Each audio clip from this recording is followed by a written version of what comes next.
Now I have this old trophy base that I felt would make a good home for the statue that I built in my previous video, link in the description. So I put the statue there and added some celluclay to make a ground texture. I then sprinkled on some fresh garden dirt while it was still wet, and then I let that dry for a couple of days. After allowing the celluclay to dry, I added a coat of black acrylic paint and then painted on a few different shades of brown. I then brushed on some glue and sprinkled some flocking, then added a few tufts of tall grass around the edges of the plinth. After that, I added a few patches of short static grass, just to give a bit of variation to the ground cover. Now I have a leaf punch, and I decided that this was the time to use it. After using it to punch a few leaf shapes out of a sheet of material that I found in a fancy box of chocolates, I glued them both on the ground and on the plinth.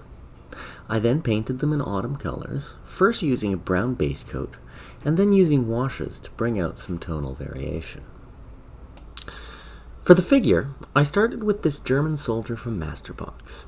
He had originally been milking a cow, as indicated by the box art, and I had used him in some of my photography. The first order of business was to decapitate and disarm him. I then used a hobby knife to carve away any belting and other military equipment. After demilitarizing his pants, I filled in the belt around his waist. Now the plan here is to transform this soldier into a Catholic high school student, because that's where all the real troublemakers go. Now once I was done with the blazer, I attached a head that I'd sculpted earlier. I felt that this one had a focused expression that showed he was taking his work very seriously. I then started to work on his necktie. Now one reason I'd chosen this figure in particular was because the top button on his tunic was left open, which is also how some high school students choose to wear their ties. Once I was satisfied, I began sculpting the blazer and then got to work on the lapels. To make the arms, I started by cutting both in half, and I kept the upper arms. I took a forearm from another figure, which looked like it might potentially hold a spray can, and joined that to his upper left arm, then test fit it to the figure to see how that worked. Once I was happy with the fit, I attached the arm to the body, and then started sculpting the sleeve. I then used a clear plastic piece that was about the right size and shape for a spray can.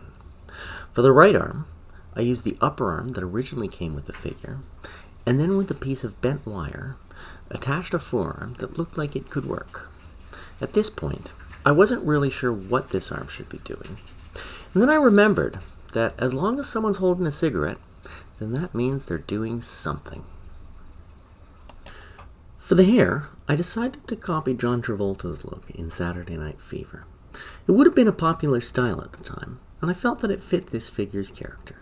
As always, I built up the hair in stages to get the right shape. Once that was done, I started on the backpack. This was made simply from a lump of putty, with some more putty spread over the top for the flap, and then a couple of green stuff straps. Now I'm not going to get into too much detail about my painting process. After getting a basic skin tone, I started on the uniform.